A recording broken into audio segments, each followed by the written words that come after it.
नमस्ते बच्चों, my self Jaiswal sir. हम पढ़ रहे हैं class 9 social science contemporary India part 1 geography chapter climate. Now what does it mean bye climate? So climate का मतलब होता है जलवायु। तो कहीं कहीं की जलवायु कैसी है, जल और वायु, it is called climate. Climate refers to some total of weather condition. दो अलग अलग चीज़ें हैं, एक क्लाइमेट है और एक सीज़न। तो सीज़न अलग अलग है जो बदलता रहता है, और क्लाइमेट किसी भी जगह का एक जैसा रहता है। जैसे यूरोपियन क्लाइमेट है वो कोल्ड है, और जबकि अफ्रीकन क्लाइमेट हॉट है, और अरुणाचल प्रदेश में रेनी क्लाइमेट है। तो जो वहाँ पूरे साल भर का एवरेज है, टोटल ईयर का एवरेज कैसा है, उसके बेसिस पे क्लाइमेट निकाला जाता है। So climate refers to sum total of weather condition. Climate refers to some total of weather condition.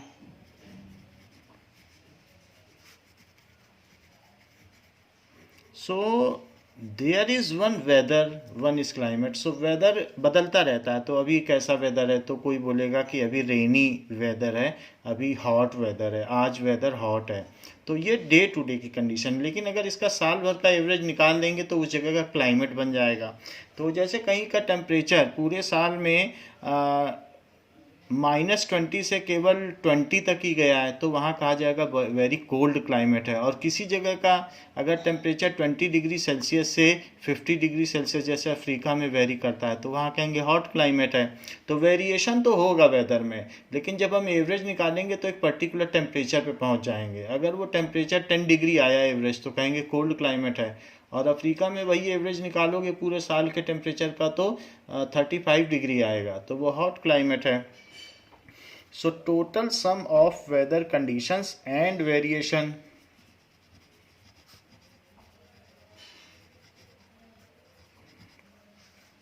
Over a large area for a long period of time. Over a large area for a long period of time.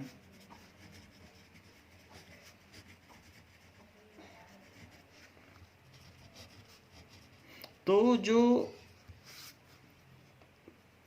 Over a large area, हो सकता है कि अभी जोधपुर में cloudy weather है या सनी है, तो एक पर्टिकुलर छोटे से एरिया में वेदर बदल सकता है। वेदर का मतलब होता है मौसम। सो मौसम बदलते रहते हैं। तो और जलवायु एक जगह रहती है। एक गीत भी बनाए कि मौसम की तरह तुम भी बदल तो न जाओगे। सो मौसम it is ever changing, how ever the climate is never changing. ये हमेशा बदलता है, लेकिन इसका एवरेज निकाल दें तो क्लाइमेट बन जाता है। नाउ फॉर एग्जाम्पल क्लाइमेट, ये लार्ज एरिया का एवरेज सम वेदर कंडीशन है। सो क्लाइमेट ऑफ यूरोप, तो एक कंटिनेंट का ही ले लिया, it is cold, while climate of Africa is hot. तो अफ्रीका में तो इब्न बतूता भी रहते हैं जो 60 डिग्री क्लाइमेटिक कंडीशन में रह लेते हैं। वो पहाड़ों के अंदर केव्स बना के रहते हैं। Now what does it mean by weather? So weather refers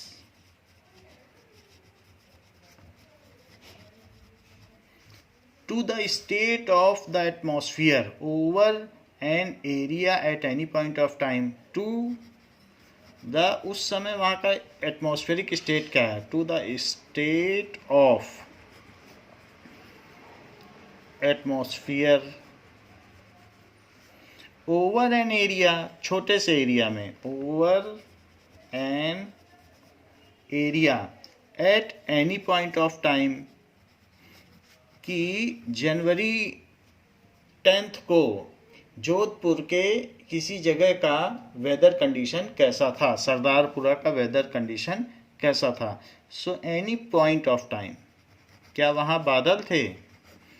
तो क्लाउडी वेदर था क्या, तो ऐसे कहा जा सकता है। The elements of weather and climate are same, features वही हैं, बस इसी का एवरेज निकाल लो पूरे साल का और बड़े से एरिया का, तो क्लाइमेट बन जाएगा। So the elements of weather and climate are same, वही क्लाउड्स, वही रेन, वही सन और वही टेम्परेचर, यही सब डिटरमाइन करते हैं वेदर को। किसी पॉइंट ऑफ टाइम पे निकालोगे तो वेदर है, किसी रेंज ऑफ टाइम में एंड वाइडर एरिया में निकालोगे तो क्लाइमेट है। The elements of weather,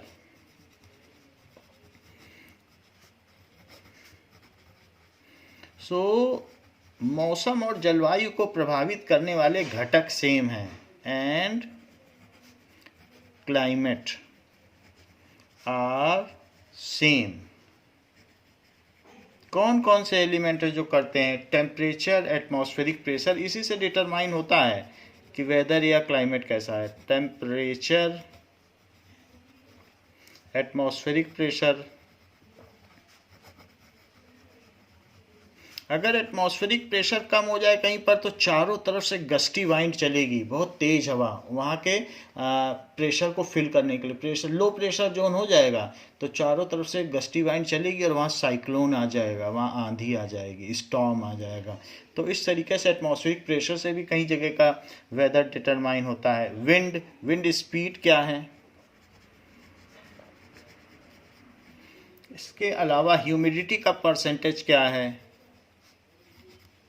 that is water content in atmosphere, and precipitation, raining कितनी होती है। ह्यूमिडिटी आप देखेंगे तो जो कोस्टल एरिया हैं जैसे कि मुंबई हो गया या चेन्नई हो गया, तो ऐसे वहाँ पे ह्यूमिडिटी 98% तक है, यानी maximum water content in air रहता है, तो कपड़े जल्दी नहीं सूखते हैं। ह्यूमिडिटी एंड प्रेसिपिटेशन, प्रेसिपिटेशन का मतलब है कि जो कंडेंस हो गए हैं वाटर ड्रॉपलेट्स, अगर वो बरस जाएं तो उनको प्रेसिपिटेशन कहते हैं, अवक्षेपण। तो प्रेसिपिटेशन का मतलब raining.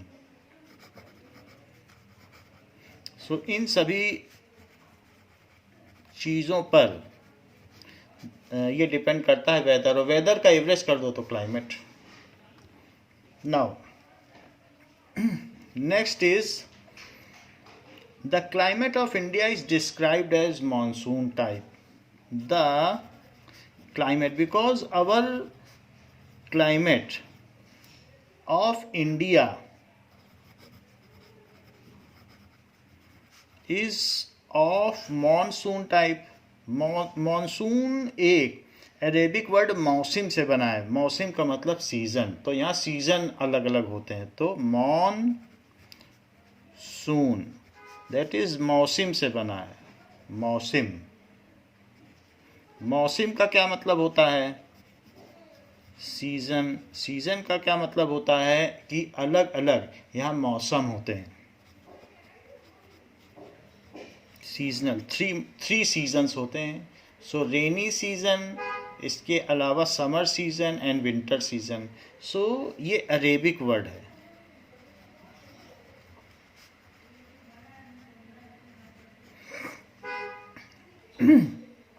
So the climate of India is monsoon type.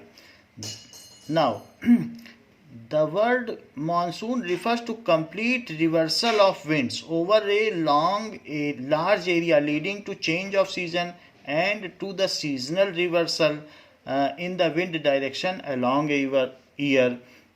So the monsoon refers to complete reversal,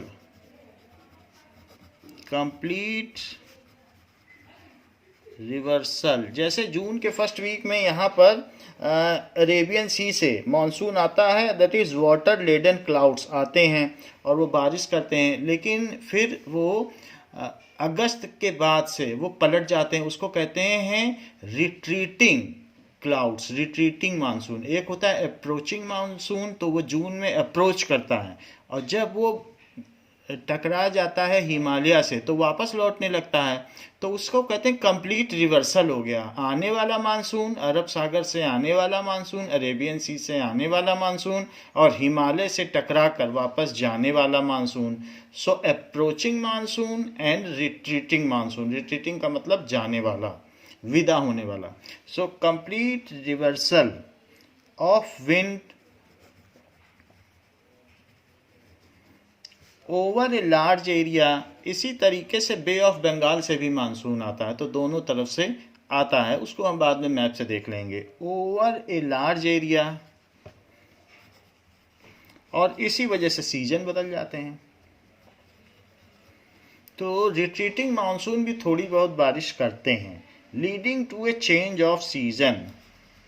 leading to a change of season, उसी से सीजन बदलते हैं, change of season. And to the seasonal reversal of wind direction, तो इस तरीके से change होता है। तो हमारे इंडिया में जो एक नागपुर है, तो वहाँ पर जो भी इस तरीके से लो प्रेशर जोन बनता है, तो लो प्रेशर यहाँ इतना हॉट होता है, ये मैं बात बता रहा हूँ कि मई की, तो इतना हॉट हो जाता है मई, ये 50 डिग्री तक हॉट हो जाता है। तो जब हॉट होगा तो एयर एक्सपेंड करेगी, एयर एक्सपेंड करेगी तो ऊपर जाएगी, तो यहाँ लो प्रेशर जोन क्रिएट हो जाता है। ये नागपुर है। सो नागपुर में लो प्रेशर जोन क्रिएट होता है, तो ये ऑस्ट्रेलिया है। सो ऑस्ट्रेलिया के आसपास से, बहुत दूर है ऑस्ट्रेलिया, वहाँ से ये विंड्स चलती हैं, और वो चीज़ ये चल करके अरब सागर से होते हुए, ये वाटर लेडन है, तो इस यहाँ लो प्रेशर जोन है और यहाँ हाई प्रेशर जोन है, तो यहाँ से हवा एक लंबा सफ़र तय करके यहाँ आती है इस लो प्रेशर जोन को भरने के लिए। कहीं पर हवा अगर तेज प्रेशर में या कहीं लो प्रेशर में तो आएगी ही, तो ये जो आती है तो ये इधर से एंटर करती, कुछ यहाँ से भी एंटर करती, कुछ बे ऑफ बंगाल से, कुछ अरब सागर से। ये अरब सागर है, अरेबियन सी, और ये क्या है, बे ऑफ बंगाल। तो वो हम देखेंगे किस तरीके का नेचर है, बट ये मोस्टली यहीं से एंटर करती हैं। तो सबसे पहला जो मानसून होता है, मानसून की Dastak, the harbinger of monsoon, वो बॉम्बे में सबसे पहली बारिश होती है, और इस तरीके से धीरे धीरे धीरे धीरे बढ़ते बढ़ते हिमालय तक चली जाती है, और हिमालय से फिर टकरा के वापस आती है। तो अप्रोचिंग, फिर रिट्रीटिंग, सो इस तरीके से होता है। And it is the reversal of wind. So reversal of wind is the reason for changing of season.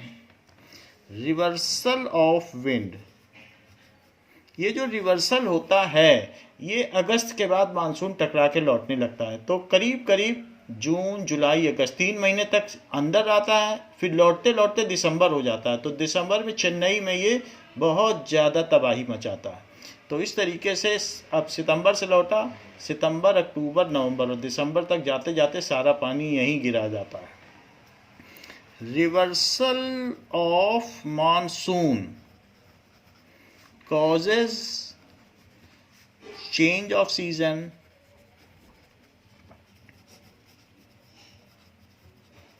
Season कौन कौन से हो सकते हैं, समर,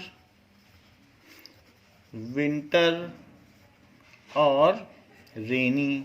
तो 3 सीजन इंडिया में है, और ये it is all brought by monsoon. Now despite an overall unity in general pattern, there are perceptible regional variations in climatic conditions within the country. So कुछ न कुछ फिर भी वेरिएशंस हैं। हम कह सकते हैं अरुणाचल प्रदेश में बारिश ज़्यादा होती है, और कहीं कहीं चेरापूंजी और दूसरी जगहों पे ज़्यादा होती है, मेघालय में ज़्यादा बारिश होती है।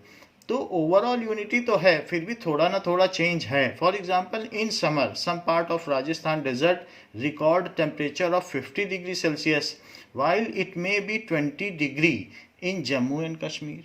पहलगाम है तो वहाँ एक एरिया है तो वहाँ 20 डिग्री ही है, तो एक ही टाइम पे अलग अलग टेम्परेचर वेरिएशन भी है। Another case is the point of precipitation. So while precipitation is mostly in the form of snowfall, यहाँ पर देखोगे तो snowfall है, तो यहाँ पर वैसे तो बादल गिरा लेकिन नीचे स्नो बन गया तो स्नोफॉल हो गया। और कहीं कहीं पर तो ये प्रेसिपिटेशन थोड़ा है, जैसे राजस्थान में थोड़ा बारिश हुई, प्रेसिपिटेशन का मतलब बारिश से है।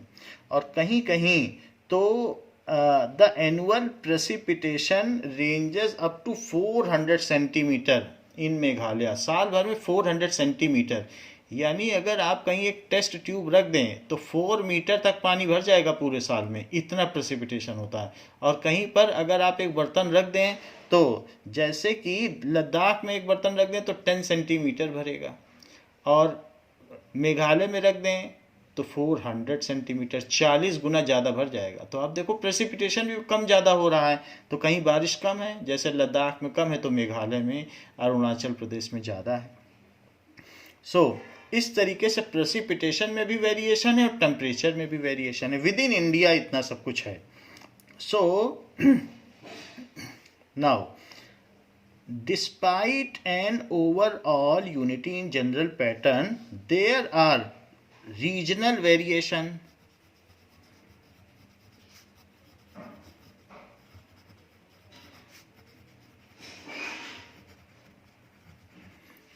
In climatic condition,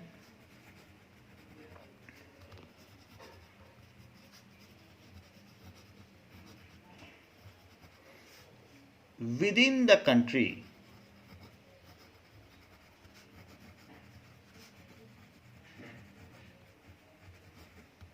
Now, for example, in summer, some parts of Rajasthan,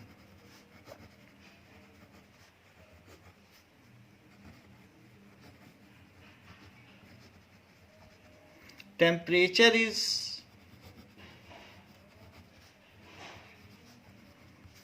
50 degrees Celsius, while in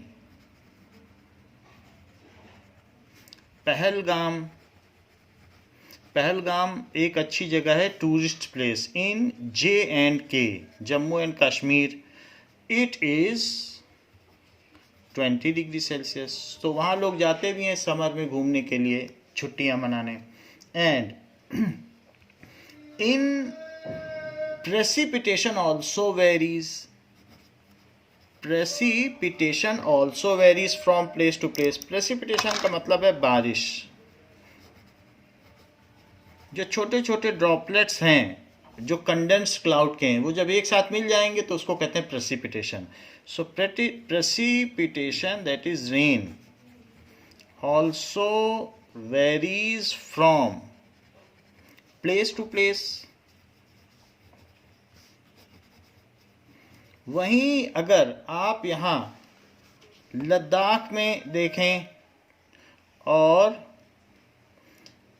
इसके अलावा अगर आप यहाँ पर एक बर्तन रख दें लद्दाख में, तो उसमें अगर आप रख दें तो पूरे साल में सिर्फ 10 सेंटीमीटर भर पाएगा। और अगर यहाँ पर रख दें मेघालय में, तो वो बर्तन रखेंगे तो वो कितना भर जाएगा। मेघालय में अगर एक बर्तन रखोगे तो ये 400 सेंटीमीटर यानी 4 मीटर तक भर जाएगा। आप देख लो कितना चेंज आ गया। यहाँ पर अगर बर्तन रखोगे टेस्ट ट्यूब तो इतनी भर जाएगा पानी, और यहाँ भरोगे तो सिर्फ 10 सेंटीमीटर भरेगा, यहाँ इतना भर जाएगा। So place to place, the annual precipitation, the precipitation in some part of J&K is as a snowfall. So in Himalayan region it occurs as snowfall.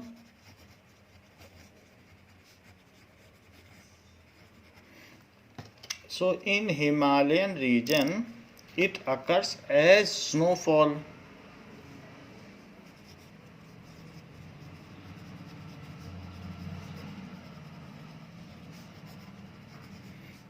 In Meghalaya it is 400 centimetre per annum पूरे साल में। So while in Ladakh,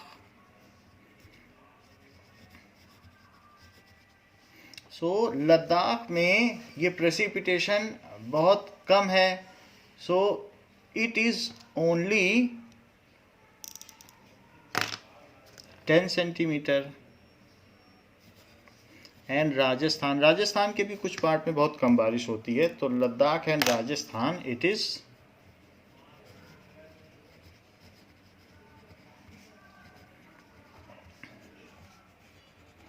10 centimetre. So precipitation very कर गया, climatic condition एक ही time पे ऐसा होता है। इंडिया में आप चले जाओ तो कहीं पर बहुत सर्दी है, गर्मियों में भी सर्दी 50 है तो यहाँ 20 ही है, बर्फ भी रहेगी वहाँ पर। Now there are 6 major controls of the climate of any place. क्या क्या चीज़ें किसी जगह का क्लाइमेट, डिटरमाइनिंग फैक्टर क्या है, कैसे क्लाइमेट डिसाइड होगा। So there are 6 major controls.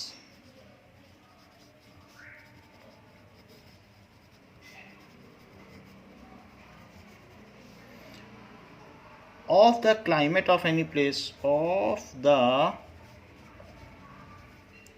climate of any place, क्या क्या चीजें हैं। They are latitude, so latitude के हिसाब से भी बदलता है। That is what does it mean by latitude. Latitude का मतलब है एक अर्थ को, तो ये यहाँ पर this is equator, so middle से अगर इसको कट कर दोगे तो इक्वेटर है। फिर एक जैसे टमाटर के ऊपर 90 पीस करो सर्कुलर, तो ये सर्कुलर अगर आप 90 पीस करोगे तो ये जो ऊपर का हिस्सा होगा तो वो सर्कुलर ऐसे रहेगा, ऐसे ऐसे बहुत सारे पीसेस हो जाएंगे। फिर इसके नीचे का जो पीस होगा वो इसके नीचे ऐसे होगा, ऐसे ऐसे पीस करते जाओ। सो फिर एक और पीस, तो ऐसे ऐसे पीस करते जाओ, जैसे टमाटर को ऐसे ऐसे स्लाइस करते जाओ। तो ऐसे आपने 90 ऊपर कर लिए और फिर इसी तरीके से 90 नीचे करो, तो टोटल आपने इसके कितने पीस कर लिए, इसके आपने 180 पीस कर लिए। और फिर यहाँ से जो पहले पीस को मिलाओगे उसको 1 डिग्री बोला जाएगा, इसको कितना बोला जाएगा 1 डिग्री। फिर दूसरे पीस को मिलाओगे तो ये टोटल कितना बोला जाएगा 2 डिग्री। और फिर यहाँ मिला दोगे तो एक एक पीस जैसे जैसे बढ़ोगे तो यहाँ तक जाते जाते 90 हो जाएगा। तो ये ज़ीरो है, जो इक्वेटर है उसको कहते हैं 0 डिग्री। फिर एक अगले स्लाइस का एंगल देखोगे 1, फिर 2, 3, और ये है 90 डिग्री नॉर्थ लेटीट्यूड। इसी तरीके से नीचे भी एक एक स्लाइस पर आप एंगल मिलाते जाओ।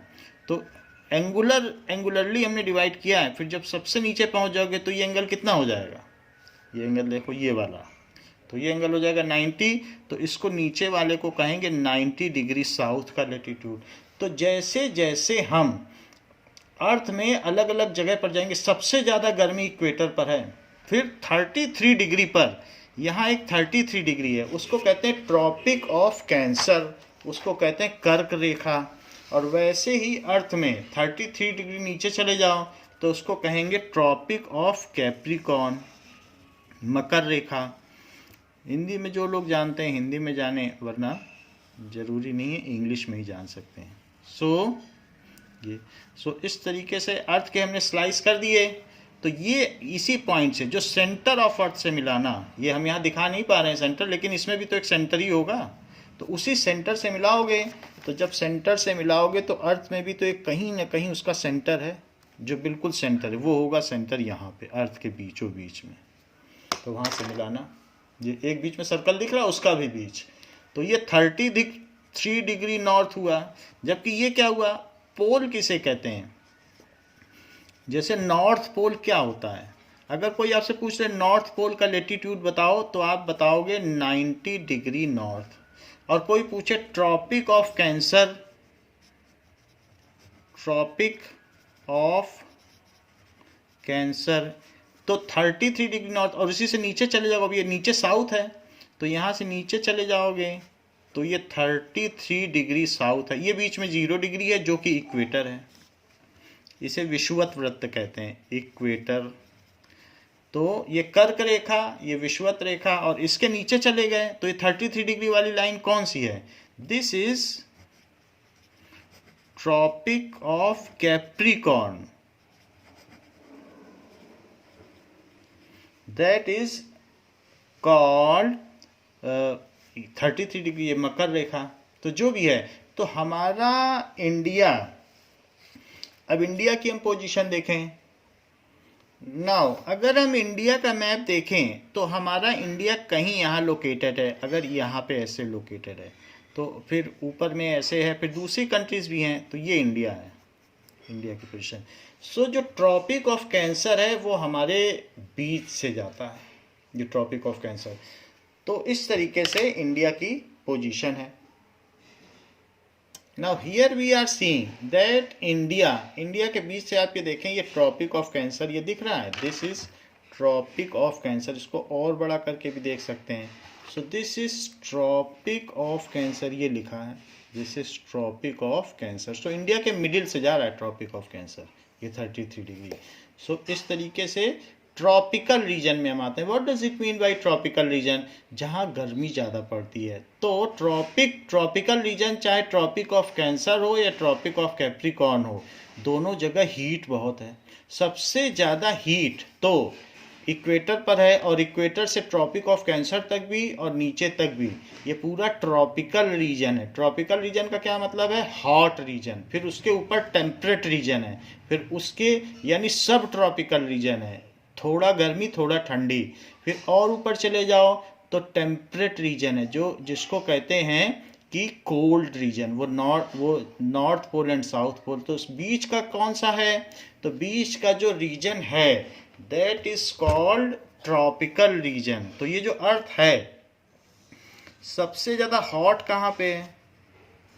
तो यहाँ से ट्रॉपिक ऑफ कैंसर और tropic of Capricorn.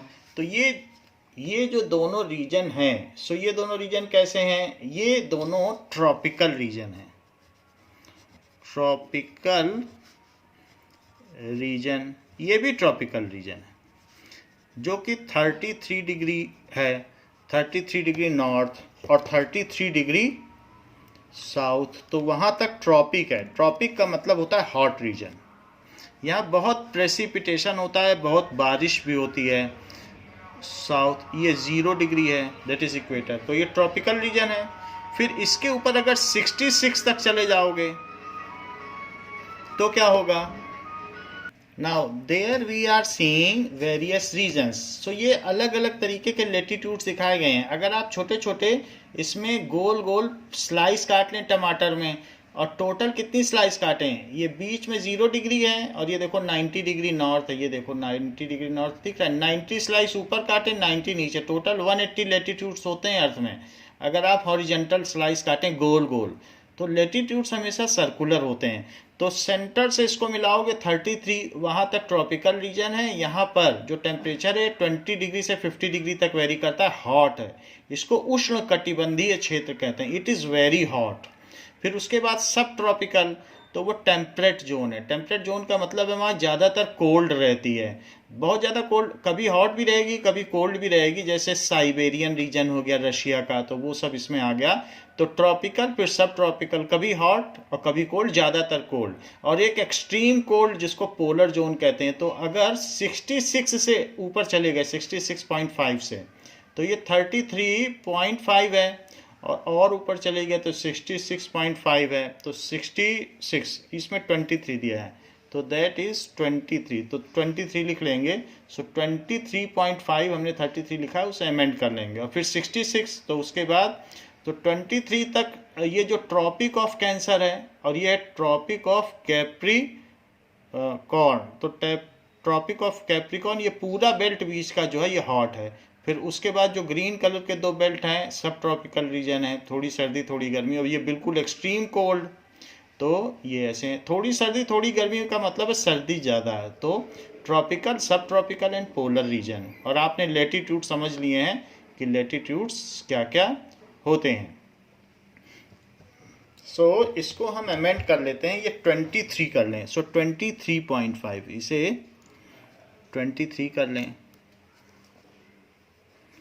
So 23.5 degree north पे ट्रॉपिकल है। और इसी तरीके से 23.5 साउथ, ये भी ट्रॉपिकल है। फिर उसके ऊपर कौन सा रीजन हुआ?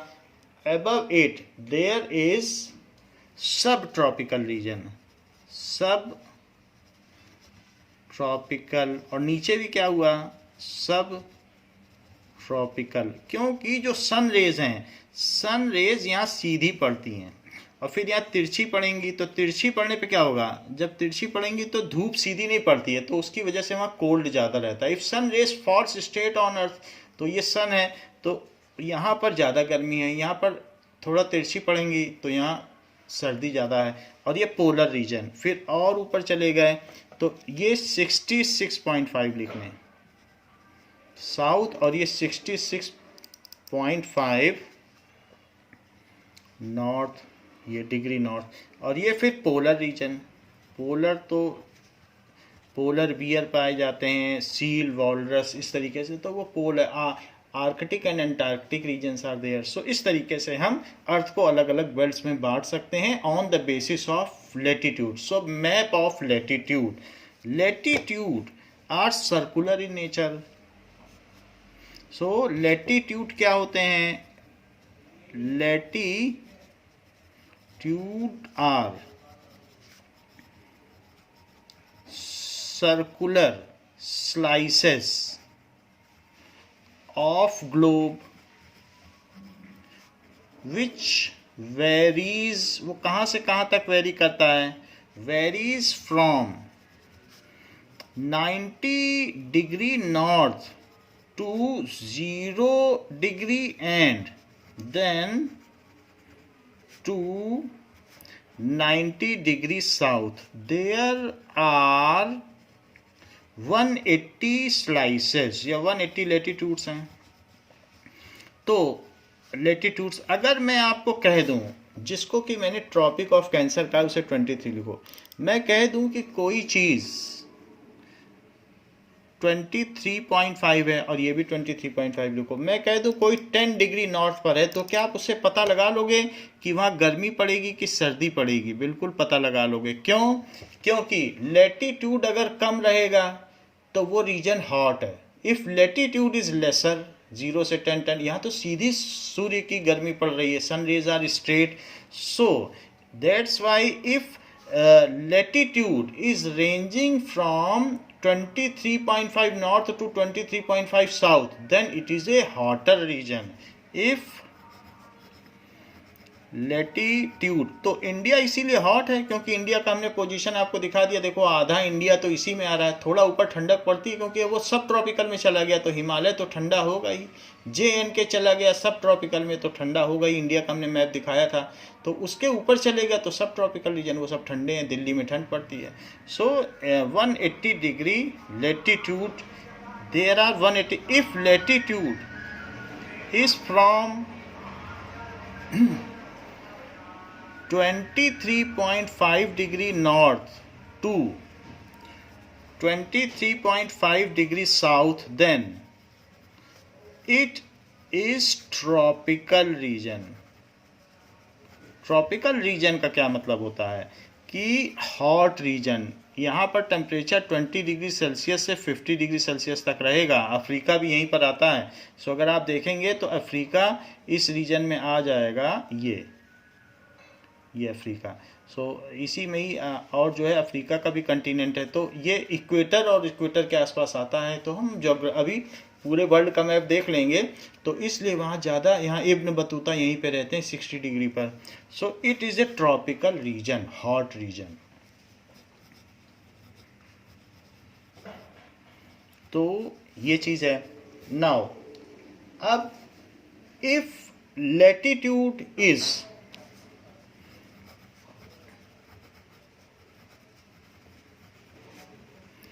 अगर लेटीट्यूड क्या है 23.5 degree north to 66.5 degree north और 23.5 degree south to 66.5 degree south, या इसके ऊपर चले गए या इसके नीचे चले गए, तो यहाँ से यहाँ ये पूरा ठंड वाला रीजन है। ज़्यादा ठंड नहीं है लेकिन ठंड काफ़ी है। So to 66.5 degree south, then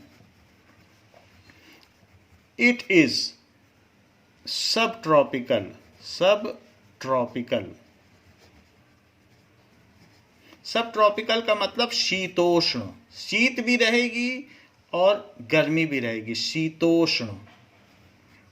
that is शीत प्लस उष्ण, that is winter plus summer. Winter, और इसको कहते हैं ट्रॉपिकल का मतलब उष्ण कटिबंधीय, बिल्कुल गर्मी, तो उष्ण।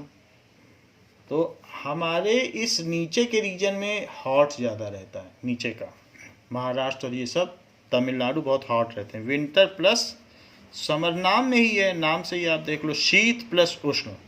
सो इट इज सब tropical region. And latitude, if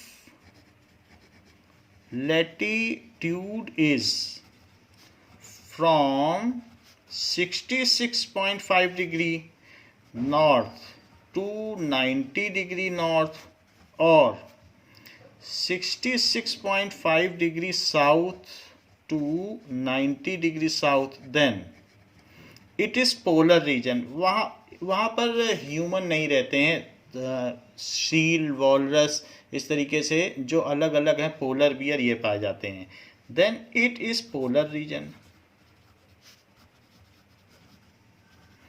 Arctic and Antarctic region, वहाँ भी लैंड है, एंटार्कटिक रीजन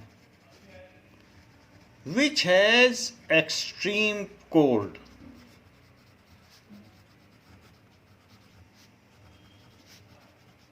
तो इस तरीके से हम देख रहे हैं कि जो लेटीट्यूड है वो किसी भी प्लेस को प्रभावित करता है। तो हमने ये देख लिया पहला पॉइंट कि लेटीट्यूड से, जैसे हमने यहाँ पर पढ़ा बताया 6 मेजर कंट्रोल्स। तो पहला हमने आपको क्या बताया, दे आर लेटीट्यूड, अभी पहला ही बताया है।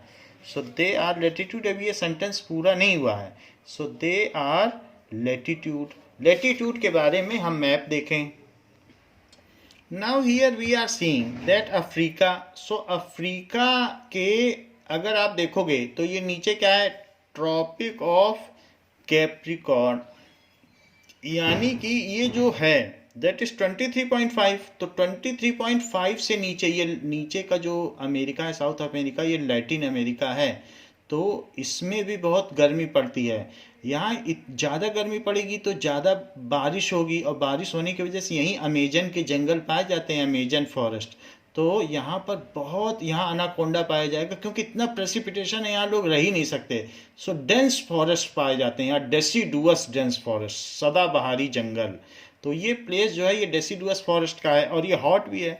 क्यों हॉट है, क्योंकि इसका ज़्यादातर पोर्शन जो यहाँ पर दिखाया जा रहा है दैट इज डेंस फॉरेस्ट। तो यहाँ पर ये बात दिखाई गई है कि दिस इज, जो भी इक्वेटर से, अब देखो ये इक्वेटर है, इक्वेटर से यहाँ तक ये रीजन कौन सा है, ये ट्रॉपिकल है। यहाँ थोड़ा ठंडक पड़ जाएगा, ये सब ट्रॉपिकल है, ब्राज़ील ये सब थोड़ा यहाँ ठंडक रह जाएगी। अब अफ्रीका को देखिए, अफ्रीका कहाँ से कहाँ तक जा रहा है, ये बीच वाली लाइन इक्वेटर है जो यहाँ से यहाँ जा रही, फिर ये इक्वेटोरियल रीजन लिखा, थोड़ी सी छिपी हुई है, बट ये बीच वाली 0 है, 0 डिग्री। तो वहाँ से ये ट्रॉपिक ऑफ कैप्रिकॉर्न भी है और ट्रॉपिक ऑफ कैंसर भी है। यहाँ तो पूरी गर्मी ही गर्मी है, पूरा अफ्रीका तो पूरे उसी रीजन में, ट्रॉपिकल रीजन में, थोड़ा सा ऊपर का छोड़ दो, थोड़ा सा नीचे का। तो ये दोनों रीजन है, ये सब ट्रॉपिकल है, थोड़ा गर्मी थोड़ा सर्दी, अदरवाइज ये पूरा रीजन इसी तरीके से है। इंडिया की अगर हम पोजीशन देखें तो इंडिया के मिडिल से ये जो रीजन है ट्रॉपिक ऑफ कैंसर जाता है, उसके ऊपर सब ट्रॉपिकल रीजन है, फिर वहाँ ठंडी भी पड़ेगी, JNK और ये, और इसके नीचे गर्मी ही गर्मी। तो क्योंकि ट्रॉपिकल रीजन है, इस तरीके से हम वर्ल्ड मैप देखते हैं। So we can find out what is the condition of various latitudes. तो देखो हमने इसमें लेटीट्यूड सारे देख लिए कि ट्रॉपिकल रीजन ये बीच वाला जो व्हाइट बेल्ट है, फिर उसके ऊपर सब ट्रॉपिकल रीजन, और फिर उसके बीच में ये आर्कटिक है, ये नीचे अंटार्कटिक है। तो आर्कटिक एंड अंटार्कटिक का जो लैंड है दैट इज पोलर रीजन, और ये सब भी जो ग्रीन लैंड है ये सारा, ये सब भी ऊपर पोलर रीजन के आसपास ही आ जाता है। यहाँ कोई इनहिबिटेंट नहीं है, कोई यहाँ नहीं रहता। Now this is Antarctic region. So on the basis of latitude we can see how the climate can be determined. Now first is latitude, तो 6 मेजर फैक्टर्स हैं, तो one is latitude, other is altitude. Altitude, दूसरी चीज altitude पर भी depend करता है। तो हाँ, अगर आप ट्रॉपिकल रीजन में ही, जैसे ये ट्रॉपिकल रीजन है, तो हमने आपको लेटीट्यूड बता दिया, फर्स्ट है लेटीट्यूड। लेटीट्यूड कम रहेगा तो गर्मी रहेगी, ज़्यादा बढ़ते चले जाओगे 90 की ओर तो ठंडक बढ़ेगी। तो पहली चीज़ बताई लेटीट्यूड, उसको एक्सप्लेन कर दिया गया है। सेकंड है एल्टीट्यूड, एल्टीट्यूड पर भी फर्क आता है। Now second is altitude. If altitude is higher, आप कहीं पर भी, चेन्नई में भी कई जगह है या कर्नाटक है, वहाँ ऊटी है, तो अगर वहाँ पर जो माउंटेनियस रेंज के ऊपर चले गए या कहीं पर भी ऐसे ही खंडाला लोनावाला है महाराष्ट्र में, ऊंची जगह पे अगर आप चले गए तो आपको ठंडक लगेगी।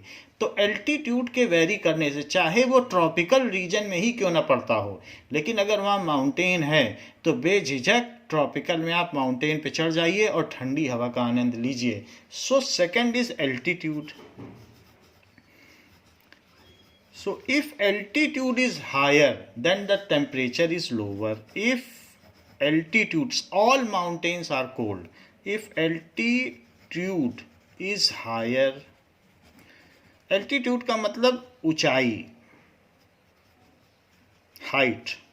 If altitude is higher, then temperature is lesser.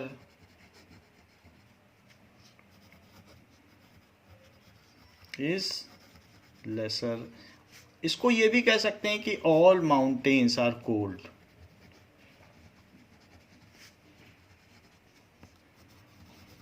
So at lower height temperatures are more and at higher height temperature is less. At lower height, तो ये भी एक डिटरमाइनिंग फैक्टर है। So at lower height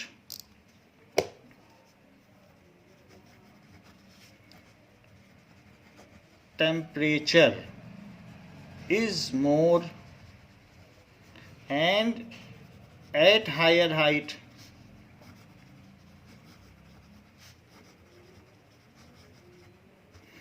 temperature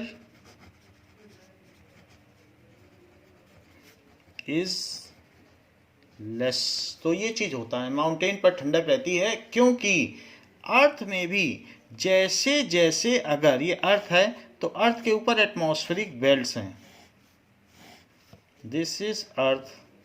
सो मान लीजिए ये अर्थ है, तो अर्थ में बहुत सारी बेल्ट्स हैं। तो सबसे पहले ट्रोपोस्फियर आता है, तो ये सबसे गर्म है। फिर उसके ऊपर आएगा स्ट्रेटोस्फियर, फिर वहाँ ठंडक है, और ऊपर चले गए तो थर्मो, फिर टेम्परेचर ज़्यादा हो जाएगा, थर्मोस्फियर। और फिर उसके ऊपर, थर्मोस्फियर के ऊपर क्या आ जाएगा कि आयोनोस्फियर। फिर भी 0 से 10 किलोमीटर हाइट तक ट्रोपोस्फियर है, फिर 10 से और आगे चले जाएंगे तो 80 किलोमीटर हाइट तक स्ट्रेटोस्फियर है, फिर 80 से 350 किलोमीटर चले जाएंगे तो वहाँ पर थर्मोस्फियर, जिसको कि मीजोस्फियर भी आप कह सकते हैं। मीजो का मतलब मिडिल का स्फीयर। स्फीयर क्यों कह रहे हैं? क्योंकि ये अर्थ के चारों तरफ स्फेरिकल है। अर्थ तो ये है, अर्थ के चारों इसी को पूरा कर दो तो अर्थ है, अर्थ के चारों एक बेल्ट, दूसरी बेल्ट, तीसरी बेल्ट, ऊपर जाते जाओ और अलग अलग चारों तरफ वायुमंडल घेरे हुए है, उसको एटमॉस्फेयर घेरे हुए है, तो वो स्फेरिकल बेल्ट है। एक बॉल के ऊपर जैसे दूसरा कोई कवर चढ़ा दो, फिर तीसरा कवर चढ़ा दो, ऐसे ही है। फिर और 500 तक चले जाओ, फिर उसके ऊपर तो नो एटमॉस्फेयर। आपको फिर भी ये देखना चाहिए कि जो हमारा हाईएस्ट माउंटेन है वो 10 किलोमीटर के ऊपर नहीं है, वो सिर्फ 8884 है, हिमालय 8 किलोमीटर ही है। इट इज सी लेवल से ऊपर की बात की जा रही। तो जो माउंट एवरेस्ट है उसकी अगर हाइट आप देखोगे तो 8884 मीटर, दैट इज 8.884 किलोमीटर। फिर भी जैसे जैसे आप ऊपर जाओगे तो स्ट्रेटोस्फीयर की ओर तो बढ़ ही रहे हो।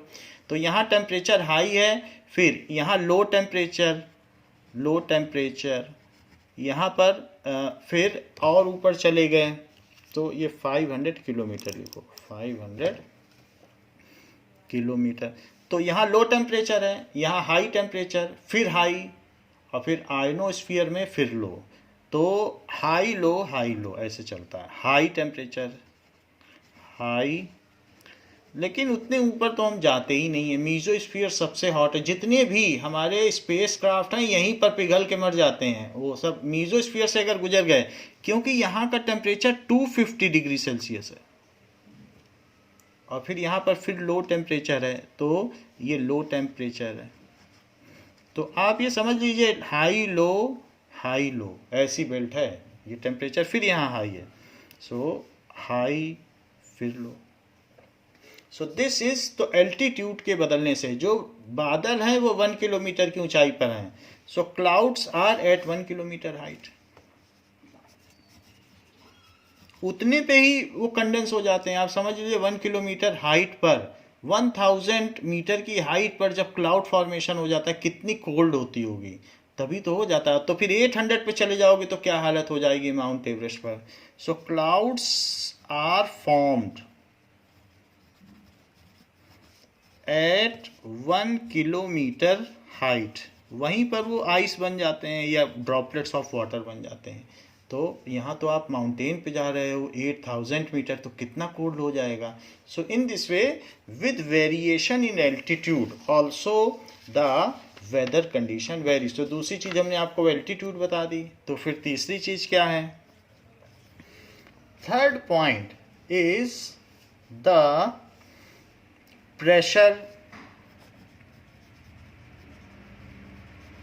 सो प्रेशर कंडीशन, प्रेशर का क्या वेरिएशन है, एल्टीट्यूड भी हमने देख लिया, लेटीट्यूड भी देख लिया। So the if the pressure is low, कहीं पर प्रेशर लो होगा, then there is the condition of storm, क्योंकि वहाँ उस लो प्रेशर जोन को भरने के लिए चारों तरफ से गस्टी विंड, तेज हवाएं आएंगी और वहाँ स्टॉर्म आ जाएगा या साइक्लोन, चक्रवात आ जाएगा। So pressure is the third condition. The places which are hot, there the air expands and raises high, सारी हवा वहाँ की एक्सपेंड होकर ऊपर उड़ जाएगी, क्योंकि हल्की चीज़ तो ऊपर उठती है, तो उस जगह फिर प्रेशर नहीं रह जाएगा, एयर ही नहीं रह जाएगी। तो सारी हवा अगर हॉट होकर ऊपर उड़ गई तो वहाँ एयर नहीं रह गई, फिर उस एयर को भरने के लिए चारों तरफ से हवाएं आएंगी। मान लीजिए इस रीजन में बहुत सारा सनलाइट पड़ा और ये हॉट हो गया, तो कुछ एयर इधर से भी आएंगी इसको भरने के लिए, और हो सकता है कुछ इधर से आए, तो अब ये सर्कुलेट कर जाएंगी, क्योंकि ये इधर से आ रही है इधर से आएगी, तो ये फिर सर्कुलेट कर जाएंगी, तो इसको कहते हैं साइक्लोन। तो इस तरीके से जब ये सर्कुलेट करेंगे एयर, तो उसको कहते हैं साइक्लोन, क्योंकि इधर चलेंगी ये इधर चलेंगी, फिर भंवर बन जाएगी। So the places which are hotter, there air becomes hot, air near land becomes hot and expands and rises high, creating, तो जब सारी हवा ऊपर चली जाएगी तो क्या होगा, creating a low pressure zone there, वहाँ निम्न वायुदाब का क्षेत्र बन जाएगा, creating a low pressure zone.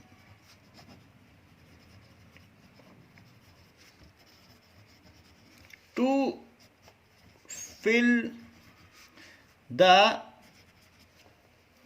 That place, तो to fill the region, the air near by from high pressure zone, near by from, जहाँ कोल्ड हो, फ्रॉम तो वहाँ हवा डेंसर होगी, भारी होगी, कोल्ड एयर भारी होती है। So from high pressure zone, वो हो सकता है कोई वाटर बॉडी ही क्यों ना हो।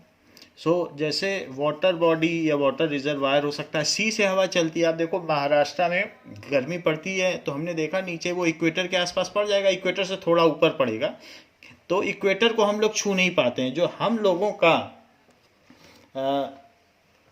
यहाँ पर आप देखिए कि हम लोग इक्वेटर को टच नहीं कर पा रहे हैं, इक्वेटर से ऊपर है, फिर भी यहाँ आप देख सकते हैं इस रीजन में, तो ये रीजन बहुत हॉट हो गया, ट्रॉपिक ऑफ कैंसर से नीचे है और इक्वेटर से ऊपर, तो ये रीजन हॉट है। तो यहाँ पर जब लो प्रेशर जोन क्रिएट होगा तो ये सी के ऊपर, तो सी तो ठंडा पानी होगा, तो यहाँ 50 डिग्री, यहाँ 20 डिग्री या 15 डिग्री, तो यहाँ हाई प्रेशर जोन है, तो यहाँ से हवाएं चलती हैं और हवाएं चलेंगी इसकी तरफ, क्योंकि यहाँ पर एयर प्रेशर ज़्यादा है, ठंडी हवा है, समुद्री हवा, और ये है गर्म लैंड है, तो उसके ऊपर की जो हवा है वो भी गर्म है। तो लो प्रेशर जोन को जब ये भरेंगी तो आप चले जाओ कभी मुंबई में बीच के आसपास, देखोगे कैसे सी से हवा आ रही है, तो उसको कहते हैं कि जो दिन में आती है तो कोल्ड ब्रीज, यानी जो सी ब्रीज जो सी से आ रही है तो उसको सी ब्रीज कहेंगे, दिन में ऐसे ही चलता है। रात को लैंड बहुत ठंडी हो जाएगी, रात को ये 10 डिग्री पहुंच जाएगी, जबकि सी 20 पर ही रहेगा, तो रात में उल्टी हवा चलेगी, तो उसको कहेंगे लैंड ब्रीज, क्योंकि जो चीज़ ठंडी होगी उसी के ऊपर हाई प्रेशर जोन होगा, तो नाइट में ये ठंडा हो जाएगा, ज़मीन जल्दी ठंडी हो जाती है, तो फिर रात को लैंड ब्रीज चलती, यहाँ से यहाँ हवा चलेगी। दिन में लैंड गर्म है तो लो प्रेशर जोन, तो यहाँ से यहाँ हवा चलेगी। इस तरीके से प्रेशर जोन के ऊपर ही सारा चीज़ है कि रिवर्सल ऑफ विंड हो जाता है, रात को उल्टी हवा हो जाती है। तो इस तरीके से रात को बीच के पास बैठोगे तो बिल्कुल शांत लगेगा, क्योंकि आपकी तरफ से हवा सी की ओर जा रही है और दिन में हवा ही हवा आएगी। तो इस तरीके से sea breeze and land breeze are determined by low pressure and high pressure zone. So that is near by water body से जो चलेंगी तो fill the region, the air nearby from high pressure zone moves to that side, moves towards it, ऐसा होता है। जैसे कि अगर हम देखें कि अगर ये कोई ये लैंड और ये वाटर बॉडीज है, तो जब धूप है तो उस समय यहाँ का टेम्परेचर, तो यहाँ का टेम्परेचर 50 डिग्री सेल्सियस है, जबकि ये टेम्परेचर 20 डिग्री सेल्सियस है। वाटर जल्दी ठंडा गर्म नहीं होता है। आप गर्मियों में भी पानी में डुबकी लगा लीजिए बिना सोचे, वो गर्म होगा ही नहीं, बिल्कुल पानी में आपको अच्छा ही लगेगा। स्विमिंग पूल में जाइए, वाटर स्पोर्ट्स करिए, कुछ करिए, पानी जल्दी गर्म नहीं होता चाहे कितनी भी धूप हो। तो ऐसे केस में यहाँ लो प्रेशर जोन है, लो प्रेशर जोन। क्यों लो प्रेशर जोन है? क्योंकि यहाँ की हवा, लैंड गर्म हो गई है, land becomes changes its temperature faster, तो ये जल्दी गर्म भी हो जाती है और जल्दी ठंडी भी हो जाती है, लैंड की प्रॉपर्टी है। सो ये लो प्रेशर जोन है। तो यहाँ की हवा ऊपर राइज कर गई, क्योंकि अब लो प्रेशर जोन है, इतना हॉट है। तो फिर ये हाई प्रेशर जोन है, तो फिर इसको भरने के लिए, खाली प्लेस को भरने के लिए अब यहाँ से डेंसर एयर यहाँ मूव की। ये कैसी एयर है? That is denser air. तो इस जब ये हवा मूव की तो यहाँ जो खड़ा हुआ व्यक्ति होगा उसके बाल पीछे भागेंगे, क्योंकि इतनी तेज हवा आ रही है सी से। तो इसको कहते हैं सी ब्रीज। जो सी ब्रीज है वो दिन में चलेगी। वही अगर नाइट हो जाए उसी जगह पर, तो नाइट में तो मून आ जाएगा। तो दिन में सन था, तो दिन में तो सन था और रात में मून हो गया। मून होने की वजह से वहीं पर अब ये कूल हो गया, ज़मीन ठंडी हो गई, ये 10 डिग्री सेल्सियस हो गया।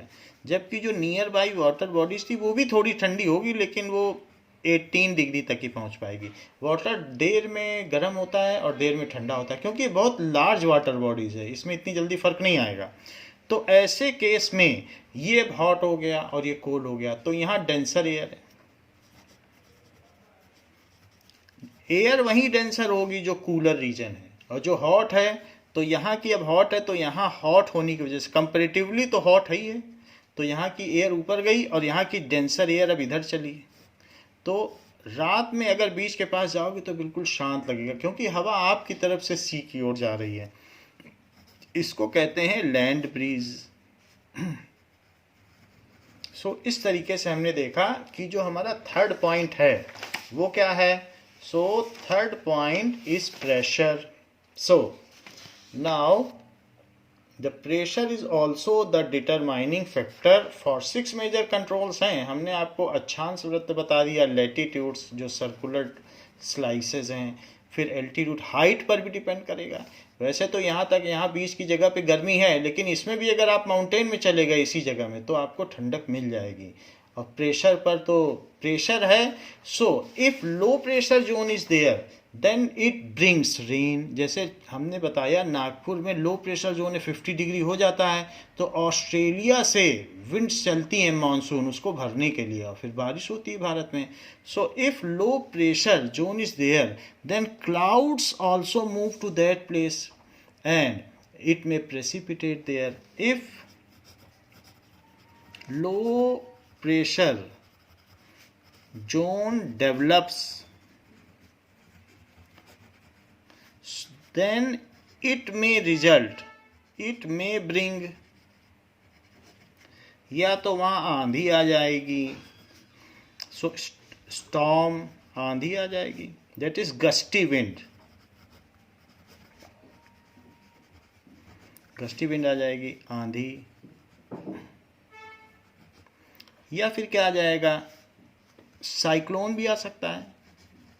ऐसे उड़ीसा में होता है तो कई तरफ से हवाएं चलती. मान लीजिए लो प्रेशर जोन है, यहाँ से भी हवा आई और यहाँ से भी हवा आई, तो वो अब सर्कुलेट करने लगेगी, तो उसको कहते हैं साइक्लोन. सर्कुलेशन में बहुत तबाही मचती है, गोल गोल घूमने लगेगी.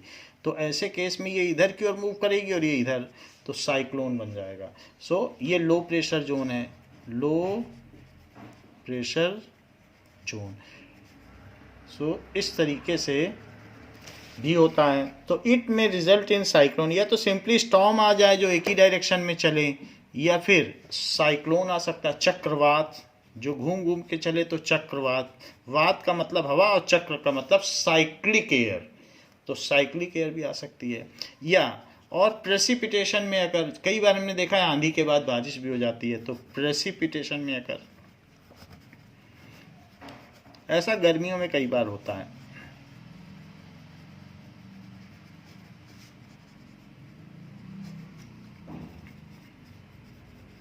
सो ये भी चीज़ें. तो हमारा थर्ड पॉइंट है कि प्रेशर भी एक डिटरमाइनिंग फैक्टर हो सकता है. तो प्रेशर एंड विंड सिस्टम, हमने प्रेशर के साथ एक चीज़ और आपको बताई है कि सिर्फ प्रेशर ही नहीं है, प्रेशर के साथ विंड सिस्टम है, क्योंकि विंड भी चलेगी, विंड सिस्टम. सो ये थर्ड फैक्टर है. तो हम यहाँ पर जहाँ हमने प्रेशर लिखा है उसके आगे एक चीज़ और ऐड कर लेते हैं, pressure and wind system.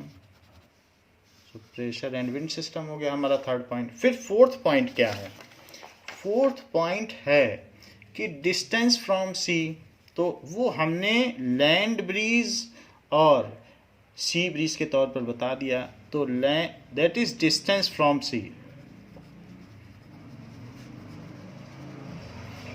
So if an area is nearer sea then its temperature is even throughout the year. आप देखें मुंबई के आसपास सर्दी नहीं पड़ती है, चेन्नई के आसपास ठंड नहीं पड़ेगी, वहाँ ब्लैंकेट भी नहीं चाहिए. लेकिन अगर कोई डिस्टेंट है रीजन, अवे फ्रॉम सी है, तो नागपुर हुआ या नदर्न एरिया, वहाँ सर्दी पड़ेगी. तो area which are nearer coastal region, जो समुद्र के पास हैं, they are having even temperature throughout year. तो फोर्थ फैक्टर हम देख लें. फोर्थ फैक्टर कौन सा है? Distance from sea. The region which are nearer sea, जिसको कहते हैं कोस्टल रीजन, तटीय क्षेत्र, coastal region. For example Mumbai ले लो, चेन्नई ले लीजिए, मुंबई, चेन्नई, केरल भी ऐसा ही है. तो इन सब जगहों पर have even temperature throughout year, have even, even भी रहेगा और मॉडरेट, मध्यम. मॉडरेट, मध्यम का मतलब है neither extreme cold nor extreme hot. neither extreme cold nor extreme hot, तो ऐसा रहता है. Have moderate temperature, even temperature throughout the year.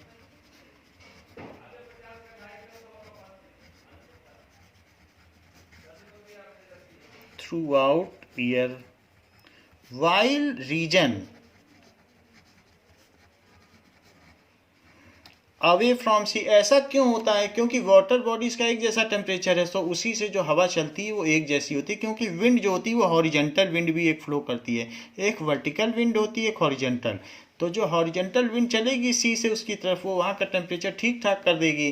तो सी का टेम्परेचर तो 20 डिग्री से 18 डिग्री सेल्सियस इतना ही वेरी करता है, साल भर में बदलता ही नहीं है. तो इस वजह से ये एक जैसा ही रहता है. While region away from sea suffer with extreme cold and extreme hot condition.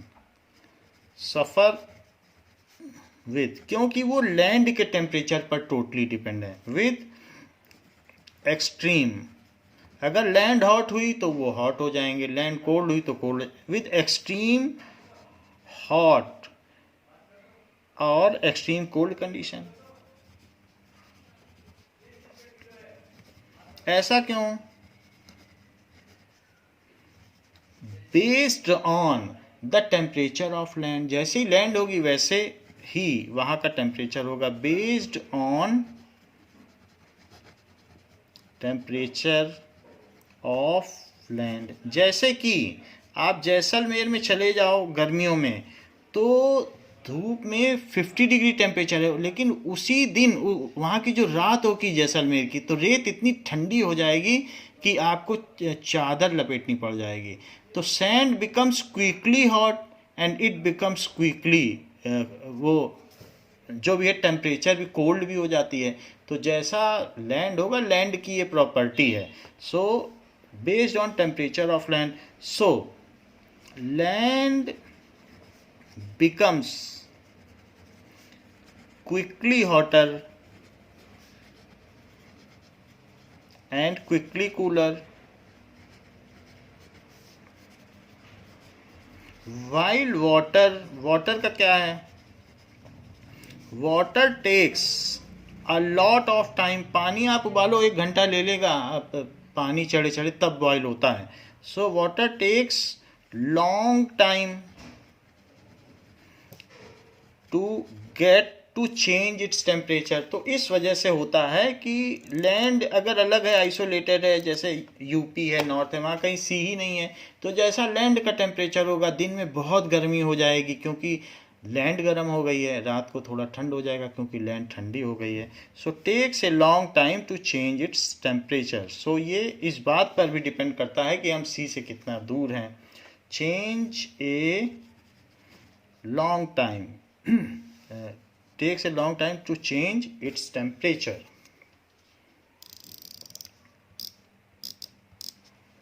Now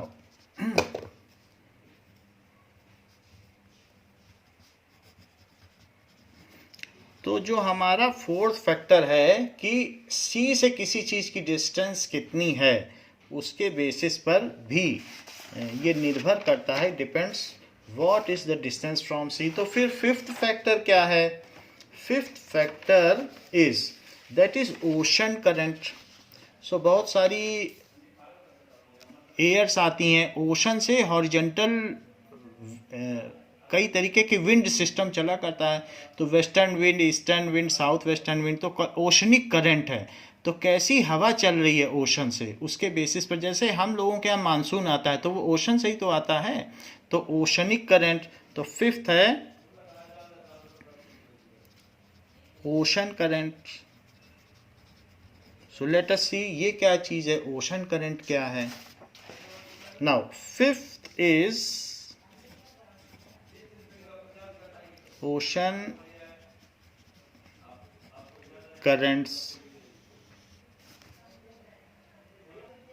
Now we will see ocean currents. That is the movement of water under the effect of temperature and wind condition कैसी, उसके ऊपर हवा कैसे चल रही है, तो वैसे वैसे पानी पर भी एक फोर्स लगता है। तो पानी का मूवमेंट जो है, जो सी वाटर है, जो ओशन है, उसका जो मूवमेंट है, that is called ocean current. So let us try to understand what is ocean current and what is Coriolis force.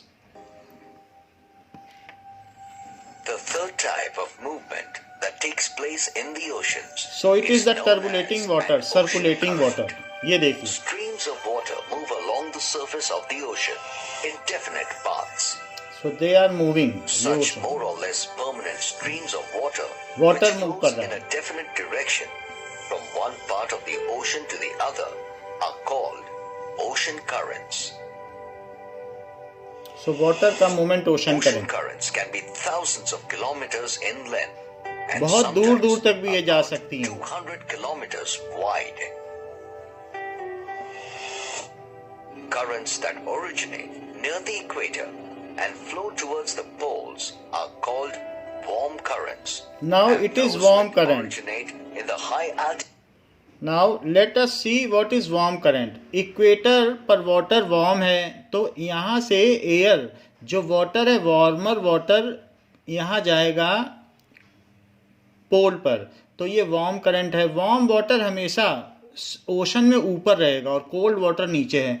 तो जब ये वहाँ जाएगा पोल में, तो वो कोल्ड हो जाएगा। कोल्ड होने के बाद वो नीचे सिंक कर जाएगा, क्योंकि कोल्ड वाटर की डेंसिटी ज़्यादा है। तो जो कोल्ड वाटर है वो नीचे नीचे सी में नीचे नीचे चलता है, क्योंकि वो वहाँ सिंक कर जाएगा, फिर नीचे नीचे यहाँ आएगा, फिर यहाँ फिर गर्म होगा, तो फिर ऊपर आ जाएगा। तो ये अपर हाइट में आके फिर ऊपर ऊपर पानी में जो ओशन है, वहाँ पानी ऊपर ऊपर से इक्वेटर से पोल जाएगा, क्योंकि ऊपर पानी गर्म है, सन रेस पड़ी, तो उसकी लेस डेंसिटी है, तो ये इधर चलेगा। और वाइल जो पानी सिंक करेगा वो यहाँ चलेगा। तो एक तरीके का सर्कुलेटरी मोशन डेवलप हो जाता है। इस चीज को हम जरा यहाँ फिर से देखें। And flow towards the equator are called cold currents. यहाँ से यहाँ चली तो कोल्ड है, और यहाँ से यहाँ चली तो warm current.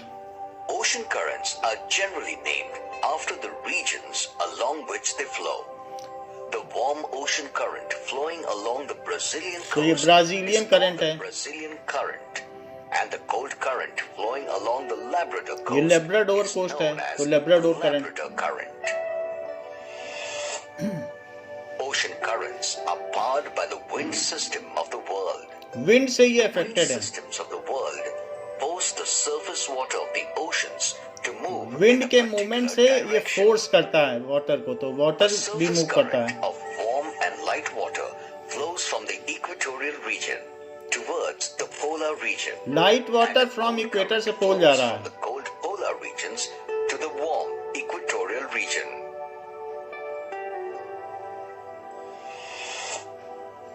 The prevailing winds lend speed and direction to a mass of water. Ocean currents in the northern hemisphere deflect to the right of the wind तो direction. ये सर्कुलर And रहेंगी, currents in the southern hemisphere ये deflect clockwise, to the left. ये anti clockwise. Therefore, there is a clockwise circulation of water in the northern hemisphere and an anti-clockwise circulation in the southern hemisphere. This is a Coriolis effect. यही Coriolis effect है। ये क्यों है? By rotation of earth. Surface motion of prevailing winds drives the subsurface layer at an angle to it. सो ये अर्थ के rotation की वजह से कोरियोलिस फोर्स होता है। Above it, temperatures are higher at the equator than at the poles. Hence, water in the oceans near the equatorial regions gets heated more than the one in the oceans near the poles. ये hot है, ये cold This reason है। unequal heating sets up convectional currents in the ocean. These are oceanic current, ये जो दिखाया गया है। Warm waters of the equatorial regions are light and move along the surface towards the polar regions, where they are cool, while the cold water is dense and heavy. It sinks downwards from the surface and moves slowly towards the equator, where on warming up, it may rise to the surface again.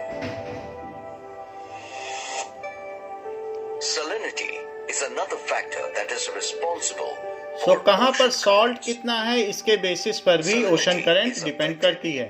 by the Now there is a Coriolis force due to rotation of Earth. Earth is rotating in this manner. So if it is rotating like this, so now from west to east, तभी सन जो है हमको east से waste जाता हुआ दिखाई पड़ता है, तो अर्थ जो है वेस्ट से ईस्ट जाती है, वेस्ट से ईस्ट की ओर. ऐसे ही तो रोटेट कर रही है, वेस्ट है, वेस्ट से ईस्ट जा रही है, तो वेस्ट से ईस्ट जाती है, तो इस तरीके से इसका रोटेशन है. नाउ तो जो नदन हेमिस्फीयर है, इसका हाफ ऊपर का हिस्सा हेमिस्फीयर तो कहलाता है, हाफ ऑफ स्फीयर. तो ये नदन हेमिस्फीयर की चीज़ इस साइड चलती है, तो ये ऐसे ऐसे सर्कुलेट करेगी, तो इससे जो ओशनिक करंट डेवलप होगी वो क्लॉकवाइज होगी. जबकि सदर्न हेमिस्फीयर की चीज़ भी इक्वेटर की ओर चलती है, हर चीज़ इक्वेटर पे चल रही है, तो ये ऐसे इक्वेटर की ओर मूव कर रही है ऐसे, क्योंकि बॉल रोटेट करेंगे तो उसके ऊपर की चीज़ भी उसकी तरफ मूव करेगी, तो इसके इधर मूव करने से यहाँ एक anti clockwise oceanic current develop होगी इस तरीके से, और इसके ऐसे मूव करने से यहाँ एक ऐसी डेवलप होगी क्लॉकवाइज. तो यही है कि due to rotation of earth there is the movement of water in ocean due to the force as shown by Coriolis. So इस चीज़ को कोरियोलिस फोर्स कहते हैं. Now, what is the Coriolis force and what is ocean current? So, due to rotation of Earth,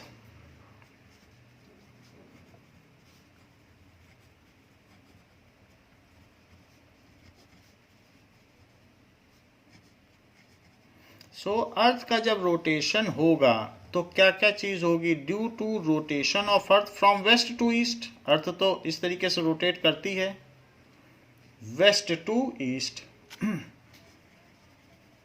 from west to east, और इस वजह से सन हमको ईस्ट से वेस्ट जाता हुआ दिखाई पड़ता है.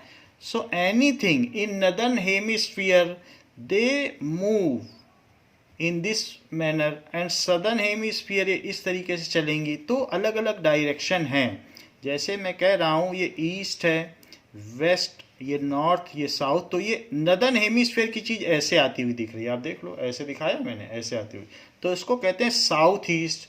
सो anything the water in northern hemisphere experience is south east force.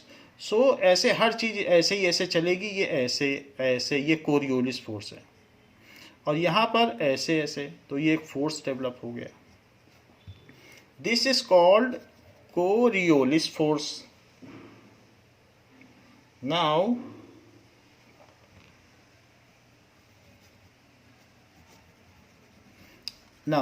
तो आपने ये देखा कि ये कैसे चल रहा है साउथ ईस्ट डायरेक्शन में. So the water in northern hemisphere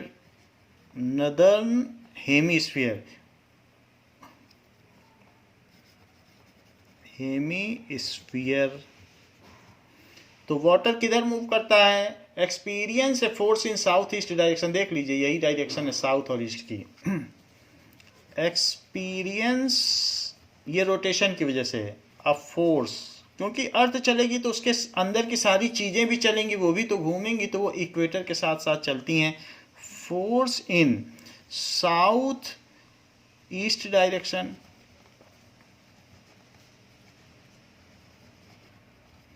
and अब ये इधर चल रही, तो ये वाली कौन सी डायरेक्शन है? ये जो ऐसे ऐसे चल रही है, तो ये इधर है, ये वाली डायरेक्शन रिजेंबल हो रही है इससे, तो इसको कहेंगे north east direction. While water in southern hemisphere, जो दक्षिणी गोलार्ध है, so while water in southern hemisphere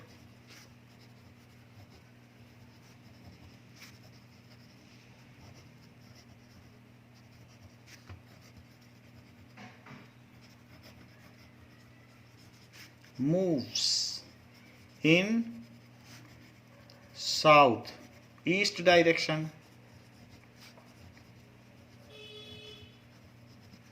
So due to Coriolis force, Coriolis एक साइंटिस्ट का नाम है, कोरियोलिस फोर्स, और इसके अलावा ड्यू टू टेम्परेचर डिफरेंस, जैसे हमने बताया इक्वेटर पर पानी गर्म होकर ऊपर उठता है और पोल पर पानी ठंडा होकर नीचे जाता है, तो नीचे नीचे ठंडा पानी पोल से इक्वेटर की ओर चलता है, जबकि पोल से गर्म पानी सरफेस पर चलता है वो पोल की ओर। तो due to Coriolis force differential temperature, या ये कह सकते हो कि temperature difference at poles and equator. Pole पर टेम्परेचर -50 है जबकि इक्वेटर पे 40 रहता है, तो कितना टेम्परेचर डिफरेंस है? सो इक्वेटर, सो ये डिफरेंस हो गया। एंड सैलिनिटी, कहीं पर सॉल्ट ज़्यादा है कहीं पर सॉल्ट, तो difference in salt amount, difference in amount of salt, amount of salt and wind pattern. हवा भी चलती है तो हवा अपने साथ चलेगी तो पानी को भी साथ में मूव कराती है। And wind pattern, wind pattern क्यों होता है? डिफरेंशियल प्रेशर की वजह से, क्योंकि एयर के ऊपर लैंड है तो लैंड में लोअर प्रेशर जोन है, सी में हायर प्रेशर जोन है, तो विंड चलेगी, तो विंड चलेगी तो अपने साथ पानी को भी ले जाएगी, उसके साथ जो सरफेस का पानी है। तो इन सब वजहों से there is a circulatory motion takes place in water inside ocean. It is called oceanic current. So there is a movement जो कि सर्कुलेटरी होता है। सर्कुलेटरी, एक ही तरफ तो बह के नहीं जाएगा, अगर वहीं बहता चला जाएगा तो दूसरी जगह का पानी तो खाली हो जाएगा। तो ऐसा होता है क्या कि ओशन में कहीं पानी खत्म हो जाए? अगर वहाँ जा रहा है तो कहीं ना कहीं से आता भी रहेगा और साल भर आता रहेगा, तो सर्कुलेशन तो होगा ही। तो there is a circulatory movement, so there is a movement of water in ocean, it is called ocean current, it is called ocean current, ocean current.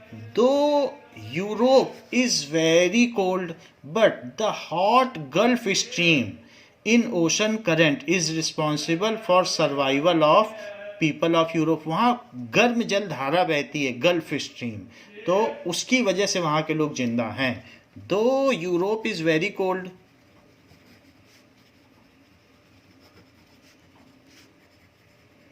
very cold, but there is a Gulf Stream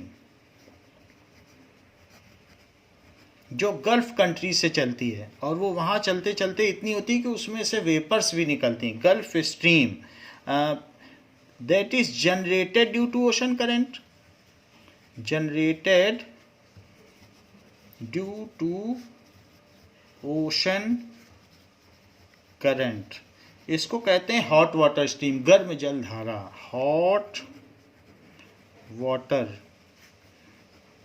stream is responsible for survival of Europe, is responsible for survival of Europe. तो हमने देखा कि ocean current also responsible the local climatic condition. So ocean current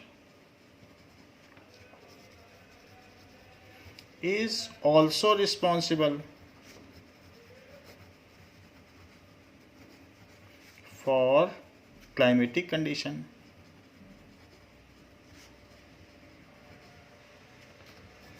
And the force generated due to rotation of earth is called Coriolis force. तो अब ये बात है कि ये तो 5th पॉइंट हो गया जो कि क्लाइमेट को अफेक्ट करता है। तो 6th पॉइंट क्या हुआ? दैट इज रिलीफ फीचर, यानी कहाँ पर क्या क्या चीज़ है। That is relief feature. What does it mean by relief feature? कि कहाँ की टोपोग्राफी कैसी है, वहाँ माउंटेन है कि वहाँ पर डेजर्ट है। दिस और also responsible for the climatic change. तो 6th पॉइंट हुआ रिलीफ फीचर्स। द टोपोग्राफी और the geological condition of a region, the topography, that is whether river is there और माउंटेन, उसके आसपास क्या है, उसको कहते हैं टोपोग्राफी।